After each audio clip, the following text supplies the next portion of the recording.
Hello बच्चों, मैं विजय दीक्षित स्वागत करता हूं आपका अपने YouTube channel the Galaxy of accountancy में। आज की इस वीडियो में हम करने वाले हैं अपने क्लास 11th का चैप्टर नंबर 5 शुरू। चैप्टर नंबर 5 जो है हमारे पास कौन सा है यहाँ पे अकाउंटिंग इक्वेशन।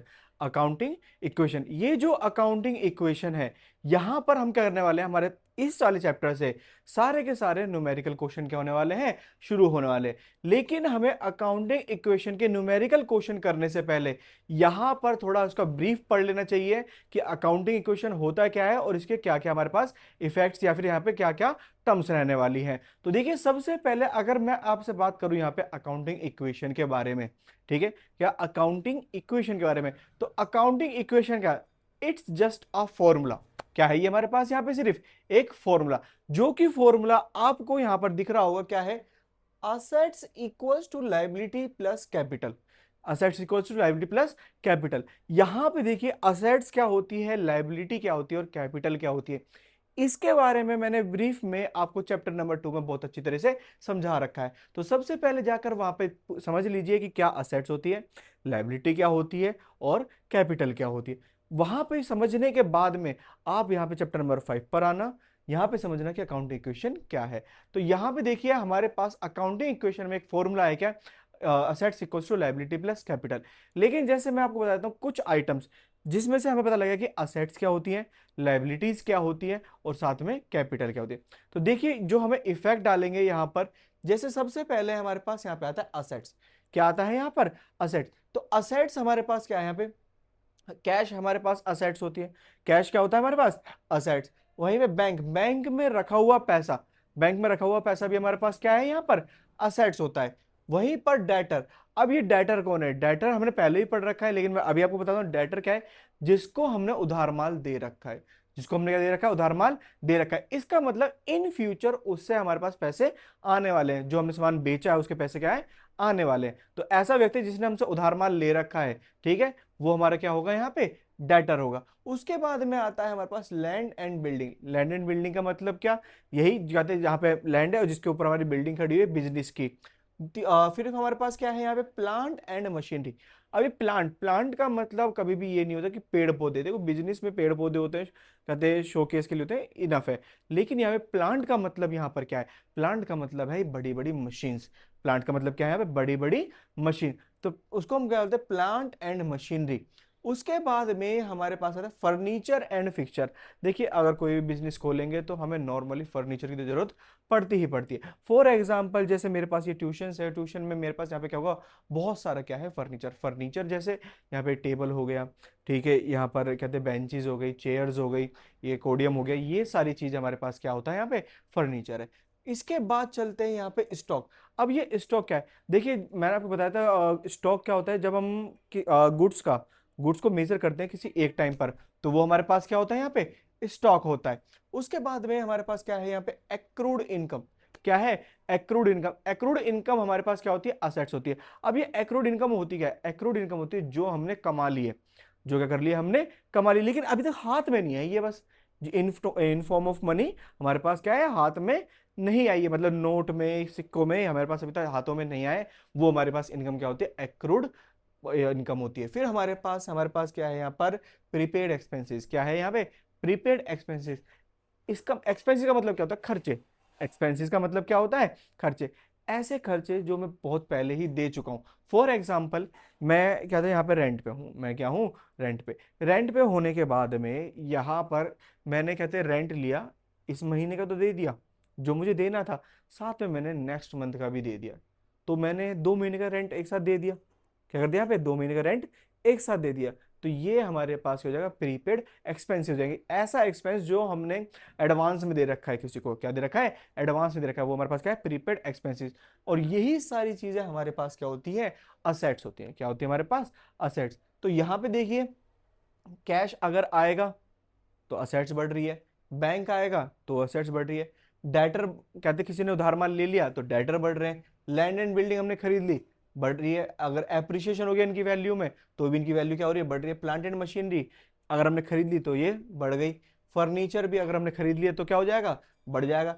स्टॉक तो क्या है, यहाँ पे देखिए स्टॉक तो घटता और बढ़ता रहता है। क्यों, क्योंकि स्टॉक एक ऐसी चीज है फर्म में जो क्या होता है, अगर आपने परचेज करी, क्या करी, परचेज करी तो बढ़ जाएगी।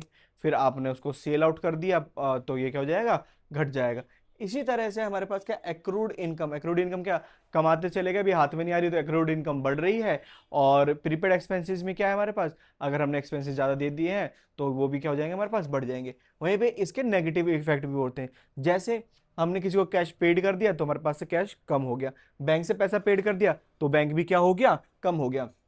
डेटर हमें पैसे दे के चला गया, डेटर ने हमें क्या दे दिए, पैसे दे दिए, तो भी डेटर क्या हो जाएंगे, कम हो जाएंगे। वहीं पर हमारे पास लैंड एंड बिल्डिंग है। देखो लैंड जनरली, लैंड पे कभी डेप्रिसिएशन लगता नहीं, क्योंकि लैंड की वैल्यू तो बढ़ती रहती है। लेकिन वहीं पे बिल्डिंग, बिल्डिंग की वैल्यू क्या हो जाती है, घट भी सकती है। तो यहाँ पर हमारे पास बिल्डिंग पे लगने वाला डेप्रिसिएशन भी क्या होता है, इसकी वैल्यू घटा देगा।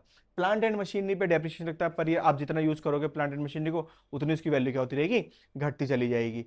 डेप्रिशिएट होती है। फर्नीचर का भी सेम यही है। स्टॉक क्या है आपको बताया मैंने, बढ़ेगा भी और घटेगा भी। एक्रूड इनकम और प्रीपेड एक्सपेंसेस क्या होते हैं हमारे पास, ये जनरली कहते हैं क्रिएटिव होते हैं। सेट्स कंप्लीट करने के बाद में हम चलते हैं कहां पर, यहाँ पे अपनी लाइबिलिटीज की तरफ में। कहां चलते हैं, लाइबिलिटीज। अब ये जो लाइबिलिटीज होती है, लाइबिलिटीज का मतलब होता है उधारी। लाइबिलिटीज का मतलब क्या है हमारे पास, उधारी। कि हमने कहते हैं किसी से उधार ले रखा है। अगर मेरी फर्म है तो मैंने किसी से क्या ले रखा है, उधार ले रखा है। अब ये उधार को किस तरह से देखेंगे यहाँ पर, जैसे हमारे पास लाइबिलिटीज में सबसे पहले बैंक लोन। क्या होता है बैंक लोन, अगर मैंने बैंक से लोन लिया तो मेरा उधारी जो लाइबिलिटी है क्या हो जाएगी, बढ़ जाएगी। वहीं पर मैंने लोन चुका दिया तो लाइबिलिटी क्या हो जाएगी, कम हो जाएगी। डेवेंचर, डेवेंचर के बारे में देखो, डेवेंचर को मैं समझ लो आप एज अ बैंक लोन समझ लो अभी, क्योंकि आप अभी 11th क्लास में हो, 12th क्लास में आओगे तो डेवेंचर के बारे में पूरा चैप्टर पढ़ोगे। वहीं पर क्रेडिटर, क्रेडिटर को ना जिससे मैंने उधार माल ले रखा है, क्या है, जिससे मैंने उधार माल ले रखा है, उससे मैं उधार माल लेता रहूंगा, मेरे क्रेडिटर बढ़ते रहेंगे। क्रेडिटर बढ़ने का मतलब है लाइबिलिटीज बढ़ती रहेंगी। वहीं पर अगर मैंने उसको पेमेंट कर दी तो यहां पर क्या होगा, क्रेडिटर घट जाएंगे। इसके बाद आता है आउटस्टैंडिंग एक्सपेंसेस। अब ये आउटस्टैंडिंग एक्सपेंसेस क्या होता है, इसका मतलब ऐसे एक्सपेंसेस जो मुझे पे करने थे, जो क्या करने थे, मुझे पे करने थे, लेकिन ड्यू टू सर्कमस्टांसेस मैं उसको पे नहीं कर पाया, तो वो एक्सपेंसेस मेरे ऊपर क्या हो गए, ड्यू हो गए। जैसे फॉर एग्जांपल मुझे इस मंथ का रेंट पे करना था, मैंने अभी तक रेंट पे नहीं किया, तो ये हमारे पास जो रेंट हो जाएगा ये क्या हो जाएगा, ड्यू हो जाएगा। क्या हो जाएगा हमारे पास, रेंट ऊपर हमारे पास ड्यू हो जाएगा, तो ये हमारे पास हो गया आउटस्टैंडिंग एक्सपेंसेस। वहीं पर आता है एडवांस इनकम। क्या होता है एडवांस इनकम, एडवांस इनकम भी हमारे पास लाइबिलिटी है। मुझे किसी को किसी काम करने के लिए मुझे पैसा मिला, ठीक है, कि आप एक्स वाई जी एक वर्क है इसको कर दो, आपको हम पैसा एडवांस में दे रहे हैं। अगर मैंने वो काम नहीं दिया तो मुझे वापसी देना पड़ेगा, मतलब उधारी तो है वो मेरे ऊपर। अब मैं जब तक काम नहीं कर रहा, मैंने काम कर दिया वो फिर वो पैसा मेरा है, यहाँ पर वो मैंने अर्न कर लिया। तो यहाँ पर ये हमारे पास एडवांस इनकम भी क्या होती है, लाइबिलिटीज होती है। तो यहाँ पर हमारे पास ये लाइबिलिटीज भी कंप्लीट होती है। उसके बाद आता है कैपिटल। अब कैपिटल के अंदर में क्या आता है, देखिए कुछ सोर्स होते हैं जिससे कैपिटल बढ़ती है, और कुछ सोर्स होते हैं जिससे कैपिटल क्या होती है, घटती है। जैसे अगर मैं बढ़ने वाले सोर्स देखूं, इंटरेस्ट ऑन कैपिटल, कैपिटल में मिलने वाला इंटरेस्ट। प्रॉफिट, प्रॉफिट से कैपिटल बढ़ती है। एडिशनल कैपिटल लेके आएंगे उससे भी कैपिटल बढ़ेगी। कोई अदर गेन हो गया उससे भी क्या होगा, कैपिटल बढ़ेगी। लेकिन वहीं पे बात करें घटने वाले, interest on drawing. Interest on drawing मतलब जब भी कहते हैं आप ड्राइंग्स करते हो, क्या करते हो, ड्राइंग्स करते हो, उस पर इंटरेस्ट लगेगा, आपकी कैपिटल घटेगी। इवन ड्राइंग से भी आपकी कैपिटल घटेगी, और लॉस से भी क्या होगी, आपकी कैपिटल घटेगी। तो ये हमारे पास सोर्सेज है असेट्स, लायबिलिटी और कैपिटल के। तो यहां पर आपको समझ में आ गया कि असेट्स क्या होती है, लायबिलिटीज क्या होती है और कैपिटल क्या होती है। अब हम पढ़ेंगे इनके चल के इफेक्ट्स। अब देखिए यहाँ पे अकाउंटिंग इक्वेशन करने से पहले यहां पर हमें कुछ टर्म्स पढ़ लेनी है, जो हमारी अकाउंटिंग इक्वेशन में क्या आने वाली है, काम आने वाली है, बहुत ज्यादा काम आने वाली है। और यही हमारे पास क्या होती है, ट्रांजेक्शन होती है। यहां पर मैंने टोटल 8 ट्रांजेक्शन लिखे, टोटल 8, टोटल 8 क्या लिखी है, ट्रांजेक्शन लिखी है। जैसे पहली ट्रांजेक्शन, पहली ट्रांजेक्शन हमारे पास क्या होती है, स्टार्टेड बिजनेस विद कैश। देखो कोई भी अगर फर्म में आएगा तो सबसे पहले क्या लेकर आएगा, पैसे लेकर आएगा। क्या लेकर आएगा, पैसे लेकर आएगा, जिससे उसे बिजनेस शुरू करना है। तो जब भी कोई ऐसी एंट्री है, स्टार्टेड बिजनेस विद कैश, तो यहां पर क्या होगा, कैश बढ़ जाएगा, और क्या बढ़ जाएगा, कैपिटल। क्या बढ़ेगा, कैश बढ़ेगा और कैपिटल, दोनों को हमें क्या कर देना है, प्लस कर देना है। जितने अमाउंट से बढ़ेगा उतना अमाउंट लिख देना है, ये ध्यान रखना है। फिर आता है हमारे पास दूसरी एंट्री यहाँ पे, परचेज गुड्स। ये जो गुड्स वर्ड है हम किसके लिए यूज करते हैं यहाँ पर, जो हमारा यहाँ पर माल है, ठीक है, जिस सामान में हम डील कर रहे हैं। अब हमने गुड्स परचेज करा, या तो हम कैश में परचेज करने वाले हैं, या फिर हम किस में करेंगे, यहाँ पे क्रेडिट में। अब यहाँ पे ध्यान देते हैं, अगर मैं कहते हैं परचेज करता हूँ गुड्स कैश में, परचेज करता हूँ गुड्स को कैश में, तो मेरे पास क्या बढ़ जाएगा, स्टॉक बढ़ जाएगा। लेकिन कैश तो चला गया ना मेरे पास से, तो कैश क्या हो जाएगा, घट जाएगा। वहीं पर अगर यही माल मैं क्या करता हूं, उधारी पे खरीदता हूं, तो मेरे पास स्टॉक तो बढ़ गया, क्या मेरे पास से आपका कैश गया, नहीं जाएगा, इन फ्यूचर में आएगा तब की तब देखेंगे। लेकिन अभी क्या है, हमारे पास लायबिलिटी बढ़ जाएगी, क्या बढ़ जाएगी यहाँ पे, लायबिलिटी बढ़ जाएगी। तो हमारे पास गुड्स दो तरीके से ले सकते हैं हम, या तो कैश में या फिर क्रेडिट में। कैश में लोगे तो स्टॉक बढ़ेगा, कैश घटेगा। क्रेडिट में लोगे तो हमारा स्टॉक बढ़ेगा और लायबिलिटी बढ़ेगी। लायबिलिटी किस नाम से बढ़ेगी यहाँ पे, उस क्रेडिटर के नाम से जिस क्रेडिटर से आपने उधार माल लिया है। इसके बाद हम बात करते हैं किसके, यहाँ पे सोल्ड गुड्स। अब हमने जो माल खरीदा है, किस लिए खरीदा, ताकि उसे बेच सके, आगे रीसेल करे। देखो रीसेल के लिए हम गुड्स खरीदते हैं। तो अब मैंने जो गुड्स खरीदा है उसको जब मैं बेचूंगा तो इसे इसी तरह से या तो कैश में बिकेगा या फिर किस में बिकेगा, वो क्रेडिट में। अगर वो कैश में बिकता है, कैश में बिकता है, कैश में, तो हमारे पास कैश में बिकने में हमारे पास क्या बढ़ेगा, कैश बढ़ेगा। देखो एरो ऊपर की तरफ है तो बढ़ रहा है और नीचे की तरफ है तो घट रहा है। कैश बढ़ेगा लेकिन स्टॉक घट जाएगा, बेच दिया ना हमने, हमारे पास से चला गया। वहीं पे अगर हम कहते हैं क्रेडिट में बेचते हैं, हमारे पास डेटर बढ़ जाएंगे। अब यार कैश तो आया नहीं, लेकिन क्या बढ़ गया, डेटर। डेटर कौन, जिससे हमें पैसा लेना है। और स्टॉक क्या हो जाएंगे हमारे पास, घटेंगे। ये हमारे पास किसका रहेगा यहाँ पे, सोल्ड गुड्स का। इसके बाद चलते हैं हमारे पास एक्सपेंसेस की तरफ में। अब जो एक्सपेंसेस होते हैं, एक्सपेंसेस हमारे पास यहाँ पे तीन केस पड़ेंगे एक्सपेंस के।